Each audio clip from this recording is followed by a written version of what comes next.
Bismillahirrahmanirrahim. Hello again and again. Hello les fanophiles. Donc on va parler aujourd'hui on va continuer la physiologie du système gastro-intestinal et comme l'habitude on va commencer par un proverbe qui dit die empty. C'est-à-dire die empty, c'est-à-dire il faut mourir vide parce que la plus riche région de le monde, c'est la cimetière. Donc les gens meurent sans réaliser leurs rêves. Donc il faut réaliser vos rêves. Donc die empty. Il faut pas laisser les cimetières très riches. Donc on va continuer notre propos et on va parler maintenant de la deuxième chose dans la physiologie digestive, c'est-à-dire la sécrétion. Peut-être c'est le plus important dans les cours. Donc on va commencer par la sécrétion salivaire. Donc le salive, il est important. Le salive, généralement, il est un milieu alcalin. Donc, il est contrôlé par deux systèmes. Le système parasympathique, que tout le monde sait que le parasympathique salivation, donc la parasympathique qui va stimuler la sécrétion, mais aussi la sympathique stimuler la sécrétion. C'est bizarre, mais c'est comme ça. Donc, le parasympathique et le sympathique, elles marchent ensemble, ils stimulent ensemble, mais le contenu de ce salive qui diffère, c'est-à-dire soit il est thick ou thin, donc ça dépend le système qui est impliqué là-dessus. Donc il est caractérisé par une tonicité inférieure, parce que il y a un phénomène de réabsorption de sodium, donc la tonicité et l'osmolarité et les bases, donc parce que on absorbe la sodium mais pas de l'eau, parce que le type de la canule de ces glandes salivaires est imperméable à l'eau. Donc il sécrète aussi alpha-amylase, qui s'appelle petit Alain, qui est nécessaire pour le début de digestion des carbohydrates. Donc seulement une petite digestion concernant le carbohydrate, pas de digestion de protéines, pas de lipides au niveau salivaire. Donc seulement des carbohydrates par une petite digestion de carbohydrates. Donc il y a une sécrétion de la mucus et des glycoprotéines et les immunoglobulines de type IgA, c'est très important, et les enzymes pour tuer probablement des bactéries ou des choses au niveau de la bouche. La sécrétion gastrique, donc la sécrétion gastrique, on a les cellules pariétales, donc on a des les cellules pariétales qui sécrètent l'acide. Donc tout le monde sait que les cellules pariétales sécrètent l'acide et l'intrinsèque, facteur intrinsèque pour la réabsorption de vitamine B12.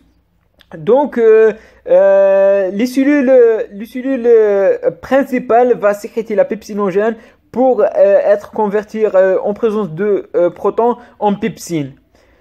Il y a des cellules de la mucus qui sécrètent la mucus pour protéger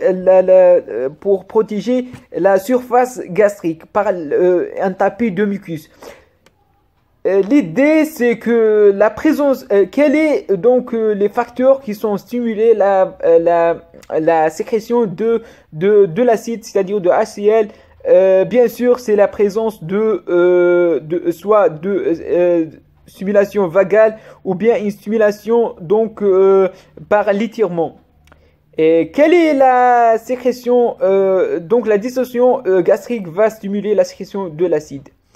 Mais quels sont les facteurs qui vont stimuler la sécrétion de mucus? Donc, à votre avis, donc on a dit que l'étirement de l'estomac va sécréter l'acide. Donc, quel est le stimulus qui va sécréter la mucus? Probablement, c'est les mêmes choses. Donc, c'est la distension gastrique qui va sécréter la mucus pour protéger la sécrétion d'acide. Donc, une distension va stimuler les deux, va stimuler l'acide et va stimuler la mucus pour protéger. Donc, il y a l'histoire des INS, c'est-à-dire des anti-inflammatoires non stéroïdiens qui vont inhiber donc la protection du mucus. Donc il va inhiber la sécrétion de prostaglandine, donc il va inhiber la protection du mucus et c'est la deuxième cause de l'ulcère gastrique. Donc donc on va dessiner une cellule pariétale ici. Donc une cellule pariétale Donc, une cellule pariétale qui va sécréter deux choses. Donc, va sécréter par une pompe à protons les protons. Donc, il y a donc ici la sécrétion du proton, des protons H+. Au niveau c'est-à-dire ici, c'est la lumière gastrique. Et de l'autre côté, c'est le sang. Donc, par exemple, ici, le sang. Donc, ici, on va écrire le sang.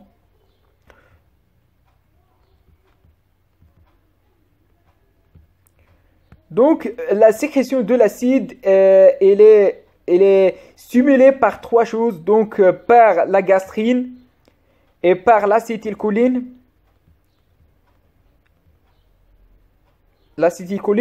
et aussi l'histamine. Donc la gastrine c'est un hormone, l'acétylcholine c'est une stimulation nerveuse et l'histamine c'est une stimulation, comment dirais-je, paracrine.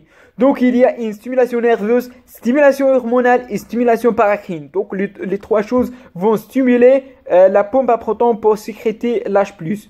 Donc pour sécréter les protons H+. Donc ce H+, comment il est formé? Donc c'est par une condensation d'une molécule d'eau, donc H2O, donc avec un acide carbonique, donc H2O plus CO2 va donner le proton, donc CO2 va donner le proton ici, H+, et la bicarbonate ici, HCO3- au niveau sanguin. Donc, HCO3 au niveau sanguin.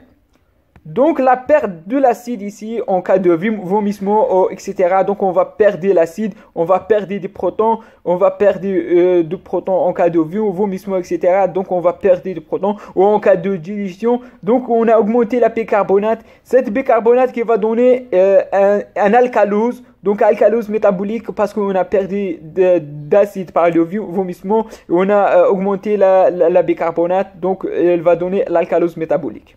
On va parler de ça au niveau du pancréas aussi. Donc, autre chose,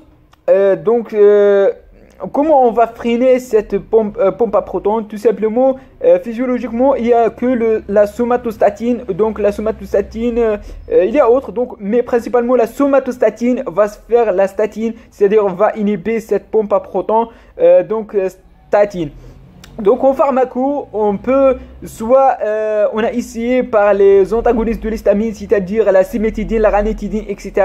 qui commencent par idine. Donc pour bloquer la signal de l'histamine, et malheureusement elle va bloquer seulement 60% je pense de l'activité de la pompe.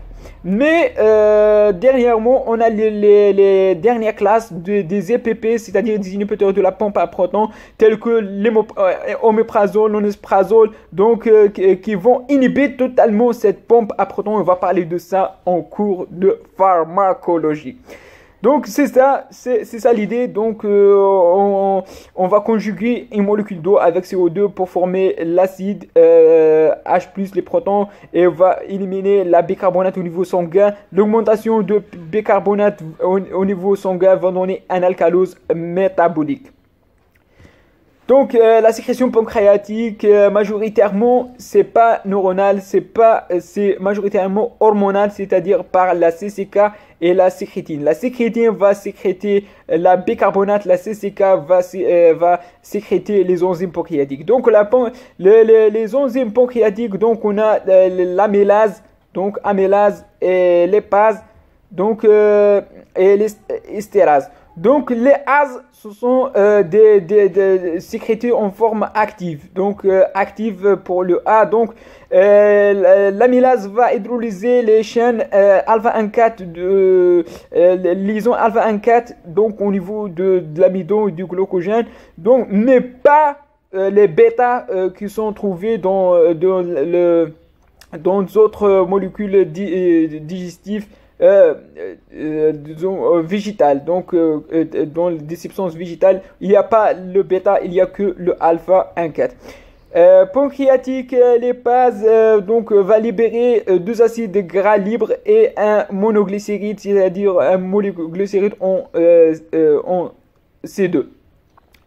Donc les pancréatiques protéases majoritairement sont en forme ogène, c'est-à-dire trypsinogène, chymotrypsinogène, procarboxypeptidase, donc sont généralement ogènes. C'est quoi ogène? Ce sont des jeunes, donc sont inactifs. Les jeunes en Algérie sont généralement inactifs, ils sont en chômage. Donc les ogènes sont souvent inactifs, donc sont des protéines inactives. La trypsinogène, la trypsine, la trypsinogène, la chymotrypsinogène et la carboxypeptidase.